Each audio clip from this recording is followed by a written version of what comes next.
All right, we got a 2006 extended cab Chevy Silverado, and this is how I did the audio system in here.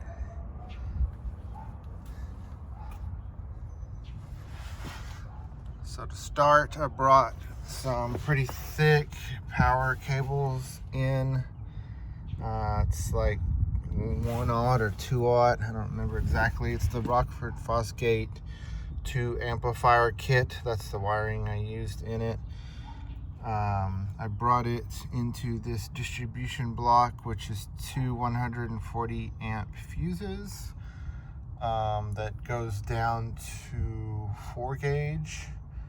One of them goes directly to my Rockford Fosgate P1000XBD subwoofer amp, which is just a mono amp 1000. The way I wired it was there's two 10-inch subs inside this Fox box, which is really good box. Two 10-inch Sundown subs. I don't remember exactly the model number, but they're dual voice coil, like 4 ohms, and then I connected them together where it goes to 2 ohms, and then they're connected again, so it brings it to 1 ohm. The ground and the power come up through the bottom of the truck right there, and they're weatherproof, like weatherproof connectors. I'll show you all that here in a minute, but the ground comes up to just a dumb distribution block that also goes to the amp. This is a small 2-channel amplifier that does the rear left and rear right speakers, which I replaced those with just some coaxial, cheapy coaxial speakers, and they're fine because they're just rear fill. I went ahead and reran new speaker wires using this. It's kind of like really rugged outdoor black speaker wire. It's a 14 gauge wire. So I reran those to both rear doors. So the other 4 gauge that comes off of here, I brought to this recoil distribution block, and you can kind of see through it to see how it works, but it came up through here. One of them powers the 2-channel amplifier over here through a 60-watt fuse, 60 amp fuse, sorry. And then the other one goes to my DSP amp, which is an Audison AFC.14-bit. That one, I did the same thing. I ran brand new speaker wire to the front speakers, which are the Hertz 163 point something Pros. So it's like a 3-way component. And I did woofer, a mid-range, and I had to 3D print a special thing that brought it out a little bit so it's not hitting the inside. So woofer, mid-range, and then this is how I mounted the tweeter. It's kind of the same thing on the other side, just like that. So I got 3-way components in the front. I got a Kenwood Exelon, I don't know the model number exactly, but that's the head unit I have. It's got 3 sets of RCAs, front, left, right, rear, left, right, and 2 subwoofers, and most of that I ran in here along that side, and it just comes back through here.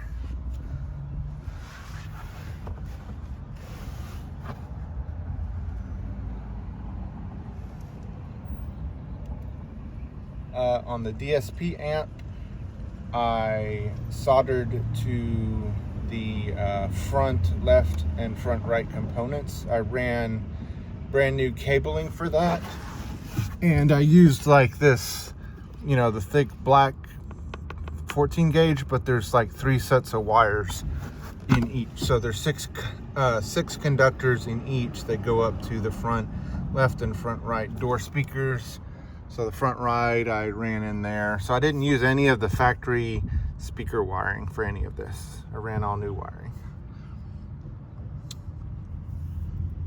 Those are some capacitors that to protect the tweeters that I soldered into the hot of the tweeters. And here you can see kind of the wiring I was talking about. It's just outdoor thick cable, and then it has 6 conductors on each one that run to each door. This is all the RCA connections, and then also the DSP amp spits out on RCA cables to the Rockford sub amp and the 2-channel amp. So these are after the DSP. So the head unit feeds the DSP feeds out to these, so I can control them how I want. As far as how I mounted all this, it's a very, very thin deal of ABS or something I found off of Amazon. And what I did was, like, I cut it. It was already this tall, but I had to cut it, you know, in 2 sections to make it go all the way across. And then I used construction adhesive to glue it to the metal. So I took all this off that was under right here. So this only goes to like right here. And then past that, it's just metal. So I construction adhesed it to that. And then where there wasn't construction adhesive, because it like ripples, it goes in and out and in and out, I put like some soundproofing stuff.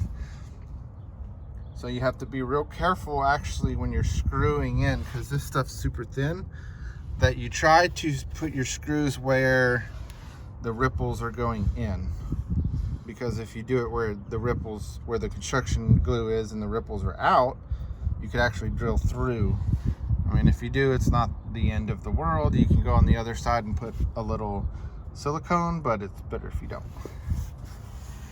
And the reason that has to be super thin is because when this seat goes back on, if you bring the seat up, it pushes real close against all this stuff. So you can't put like a 1/2 inch right there, or you won't ever be able to pull your seat up. Not only that, but the seat also has these metal hinges on them that when you bring the seat up, they push back real far. So this was a lesson I learned. I really kind of messed up my sub amp, and luckily it was just in this heat sink area and scratched it, but it didn't really damage it at all because this thing's pretty tough. But I had to take most of this out, put the seat in, put the seat up, and then get underneath it and mark.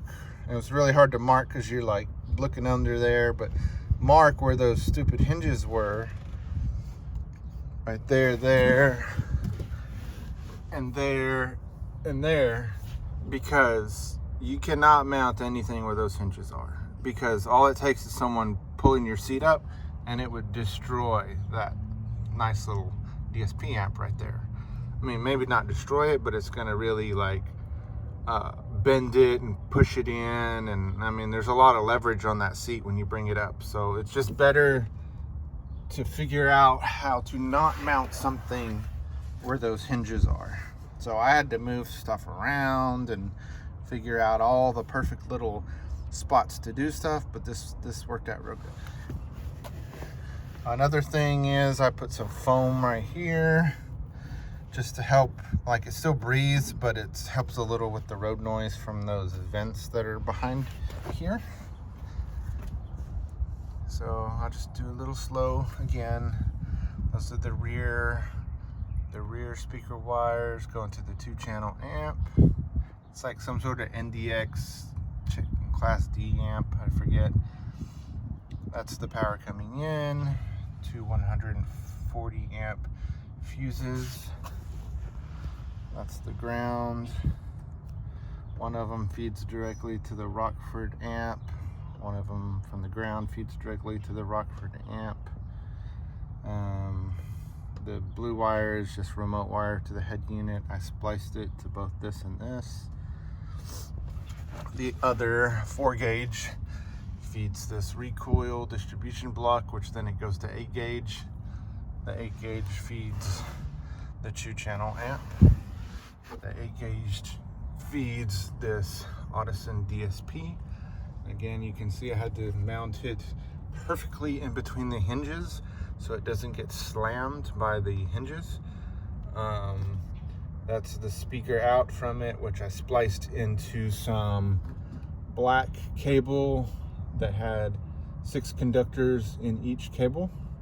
Okay, the capacitors you see right there are just to protect the tweeters in case I did something wrong on the DSP amp or from turn on pops or whatever. I just did those to the positives of each one. This is all the RCA pre-inputs and pre-outputs. I wish I could do something here to maybe clean this up a little, but I don't really think I have to because the seat's just going to cover it. So I might just leave it kind of loose like that. No one's ever going to see it.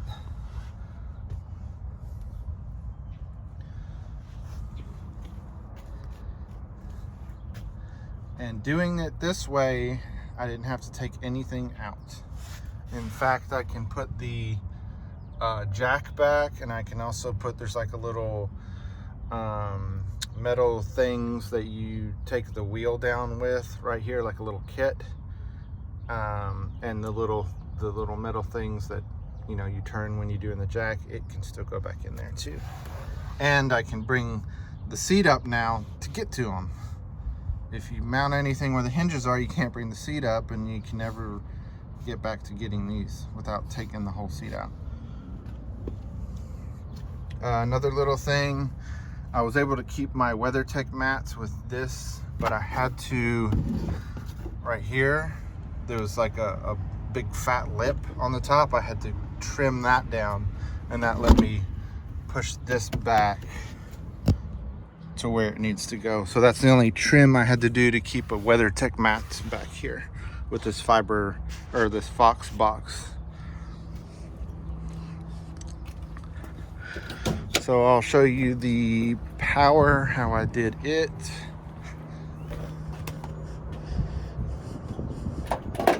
I have the stock alternator, but I'm gonna change that later. So I did like the big 3, or I started it at least. I ran a big 1-aught or 2-aught, I don't remember. That goes to this fuse and goes directly to the battery. I left this one hooked up, so that one also feeds the positive over here. For the ground, I ran here and I ran it down to the frame. You can see I ran it right there and hooked it, I think, behind the brake line thing, and then I sprayed it with some sort of like bed liner stuff. For the big wire that runs back, it goes to the battery right here, goes to here. There's a big fuse in here. It's like a 250 amp fuse that feeds that distribution block in the back that splits to two 140 amp fuses. So this is how I ran it. I ran it in liquid tight. I think that's 1-inch liquid tight.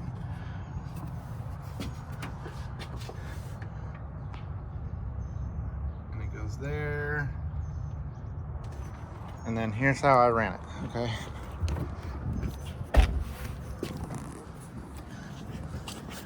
Under here, so it comes from the engine bay, and it just runs there. It's in liquid tight the whole time, so it's really protected.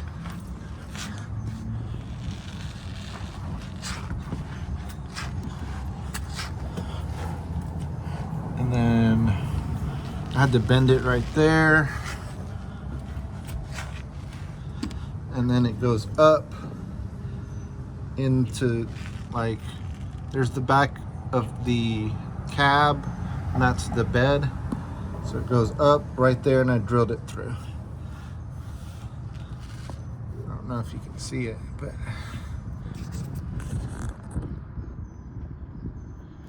that's the ground wire coming through right there, and I use like liquid tight connections, so and the ground just comes right here, and I put a bolt through right here to the frame and sprayed it with some bed liner stuff. Looks pretty nasty, but whatever, it's some sort of bed liner material. And then that liquid tight goes up there to a liquid tight bulkhead connection, so it's clean the whole way through.